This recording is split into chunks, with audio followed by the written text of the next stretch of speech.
They touched down in Tel Aviv overnight, a short flight by helicopter from Egypt. Following the Hamas handover, a cup of tea, a brief farewell to their heavily armed captors in those green headbands. It's okay, let's go. It's okay. Belying the terrifying ordeal they've been through. Yocheved Lifshitz and Norit Cooper out of the hands of Hamas and into the arms of the Red Cross at the Egyptian border. 85-year-old Yocheved Lifshitz was kidnapped by Hamas terrorists on October 7th. And luckily, she, along with her friend, who she lived with in a kibbutz, were released just yesterday. Now, she's the first hostage who has spoken to the press about what she experienced. And that handshake that you see in the video right next to me has led to a lot of controversy, some frustration and backlash from the Israeli government, because why would you do that? Why would you shake hands with Hamas, considering what Hamas had carried out in Israel? And I was actually really curious about it as well. Now, luckily, she did speak to the press. We do have some of her statements. First, let's talk about what she said about the kidnapping itself and how she was treated by Hamas. Hamas released her and her neighbor and friend, Norit Cooper, who's 79 years old, on Monday. And later they were reunited with family members who rushed to their bedside at a hospital in Tel Aviv. Now, the kidnapping itself was incredibly brutal based on what she has shared with the public.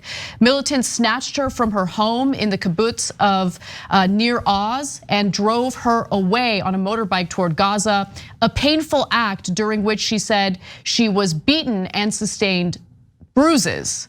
Now, she also said she was forced to walk on wet ground and descended into an underground tunnel system she likened to a spider web, where she was greeted by people who told us, "We believe in the Quran," and promised not to harm her and her fellow hostages. And here she is describing more of what she experienced. I went through hell, Lifshitz said at a press conference. She described how she was kidnapped on a motorcycle. She said she was taken inside a miles-long spiderweb-like tunnel system in Gaza. They treated us gently and they met all our needs, she said. They seemed ready for this. They prepared it for a long time. She said her husband was separated from her. He is still believed to be held by Hamas, along with at least 220 more hostages. Now, I do think that the fact that her 83-year-old husband is still held captive by Hamas is an important detail to remember as I continue on with this story, because she did say some positive things about how she was treated by Hamas as well. Each of the 5 hostages in her group received their own doctor, and there was a paramedic present who supervised medication, she said. When she was asked why she decided to shake the hand of a Hamas militant, she said, quote, "They were very generous to us, very kind. They kept us clean. They took care of every detail. There are a lot of women and they know about feminine hygiene and they took care of everything there." Later, she also had some negative things to say about the Israeli government and the fact that they missed, they didn't have the intel to foil this plot by Hamas in the first place. I'll get to that in a moment. But she also said they really took care of the sanitary side of things so that we don't get sick. Now look, her husband is still held captive by Hamas. So I don't know if that is playing a role in what she is saying about them, or if she's 100% honest about the way that they treated her. What I do know is Hamas is not the good guys here. I know that there are some people who try to make it seem as such on the left, on the far left. No, what they did to innocent Israeli civilians was brutal. It was disgusting. I can't get the image of the Israeli woman who has, her entire backside is just covered in blood because she had just been assaulted. Okay, I can't get those images out of my mind. So please do not try to provide cover for Hamas in any way, shape, or form. Now look, the other thing is Hamas wants propaganda that favors them. So maybe treating some of these hostages well, will help to, I don't know, launder their image a little bit. I don't know, but I just don't believe that Hamas is like a group of good guys who are treating people well. Look, I don't want to have absurd conversations. Of course, Hamas is not good guys. And just because you treat a hostage gently doesn't make you a good guy. You took the hostage in the first place and you beat the 85-year-old as you were capturing her and kidnapping her in the first place. So I don't want those hostages criticized in any way, shape, or form. Agreed. They lived through hell. So when I saw the handshake, I thought it was actually perfectly normal. I'll tell you why. Because there's a thing called Stockholm Syndrome. And so when you're captured by someone and they treat you even a little decently, you begin to empathize with them because you're a human being and we're social animals, and that's how humans interact, especially in a traumatic situation like that where you're looking for a lifeline, right? So it's a common psychological phenomenon that we're aware of. So don't criticize that poor woman whose husband is still being kept by Hamas, who was beaten and then taken as hostage. I'm like, that's crazy to criticize her. It's also crazy to think that just because you treat hostages gently, that in any way mitigates anything else you've ever done, right? She and her husband were also, they're just, based on what I've read about them, they sound like incredible and wonderful people.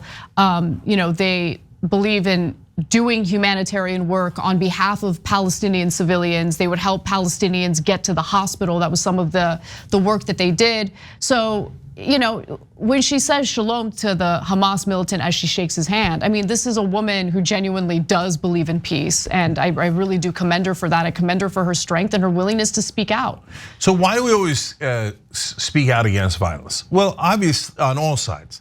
Obviously for moral reasons, right? But there's an extra layer to it, which is that violence is always irrational.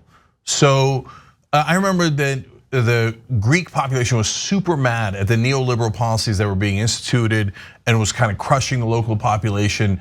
The bankers had screwed up and they were taking it out on the local Greeks. And there was a violent situation at a bank and they killed someone. You know who they killed? A poor bank teller. They didn't kill the bank executive. They didn't kill the guy who made the decision, who wasn't even in the building. They killed a random poor civilian, right? Violence is never the answer. So in this situation, who did Hamas kill? They killed a whole bunch of people who were actually super sympathetic to Palestinians. Okay, and then here it doesn't look like it was a hate crime. At least the police are not clear about it yet. But in Michigan, a female rabbi stabbed to death, worked with Muslims and Jews and brought people together. Now, it might have been a random killing in that case, I don't know. Yeah, I've been following that story because I've been very curious to see what the authorities find. So far, the authorities say that there's no evidence to indicate that it was a hate-inspired murder. Yeah, I got you. Yeah. And so, but overall, on top of being immoral, it's almost always irrational to do the violence. You don't know who you're killing. Right. You're 9 out of 10, well, first of all, 10 out of 10 times you're killing an innocent person. And then half the time you're killing someone that would have been on your side. It's so counterproductive, so wrong. So it's good to get their voice here and don't criticize them for anything they're saying. I mean, let's say that she's 100% right, which I believe her, that in that brief window, those captors were not extra brutal, but helped with her hygiene, right?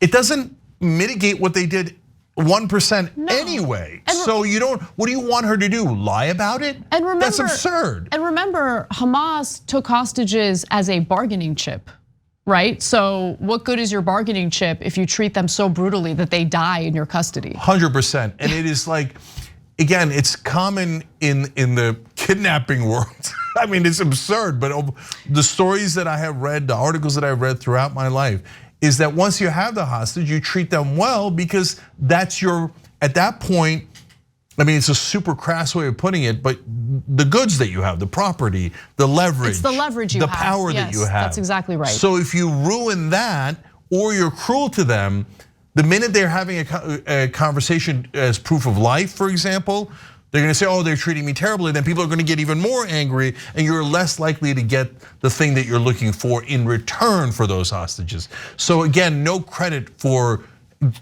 handling this like a normal hostage situation when you took the hostage. Exactly, totally. Right, I have one other piece of context. Yeah, so before you get to that, Cenk, I just wanted to share her thoughts on the Israeli government and its military because she had some critique, to say the least. She said the following. She also accused the Israel Defense Forces, IDF, and Shin Bet intelligence service of not taking threats from Hamas seriously and said the costly Gaza border fence erected by Israel had done nothing to protect her community from Hamas's attack. The lack of awareness by Shin Bet and the IDF hurt us a lot. They warned us 3 weeks beforehand. They burned fields. They set fire balloons, and the IDF did not treat it seriously. Wow. Now, she's not the only one who's making those allegations. Just as the Hamas terror attacks had occurred, the Egyptian government came out and claimed that the Israeli government had ignored some of the warnings and intel indicating that Hamas was planning something big. So, look, I'm obviously not an expert. I'm not privy to what kind of intelligence was shared with the Israeli government, but I've now seen this reported multiple times, and it does make one wonder. And by the way, that's part of the reason why the people of Israel, right, the civilians of Israel, are not in any way giving kudos to Benjamin Netanyahu because he failed to keep them safe. Yeah. So last thing is, according to reports, they were actually had negotiated for releasing 50 hostages, and they, in return for humanitarian aid. And remember, Israel's only allowing 4% of the normal amount of goods that go into Gaza at this point for their humanitarian aid. But the deal fell apart when Israel said no fuel. But they're gonna have to give them fuel at some time, otherwise all of the hospitals will run out of power and everyone in the hospitals will die. I don't know if Netanyahu wants that to happen, but they're gonna have to give in on fuel. What? Let's say that happens, and now you've slaughtered thousands of people in hospitals. Then you're still not gonna give them fuel? Like, no, you're gonna give them fuel at some point, and you're not giving it to them. You're just allowing it to come in. So why not get the other 48? Why not? I mean, what a terrible deal by Netanyahu. What an idiotic move if the reports are true. Our number one priority is supposed to be the hostages, but that's not his number one priority at all. And protecting Israel was not his number one priority. His number one priority is himself. He thinks he's gonna retain power the more violence and war there is. That's who Netanyahu is, and he doesn't give a damn about those hostages, and of course neither does Hamas.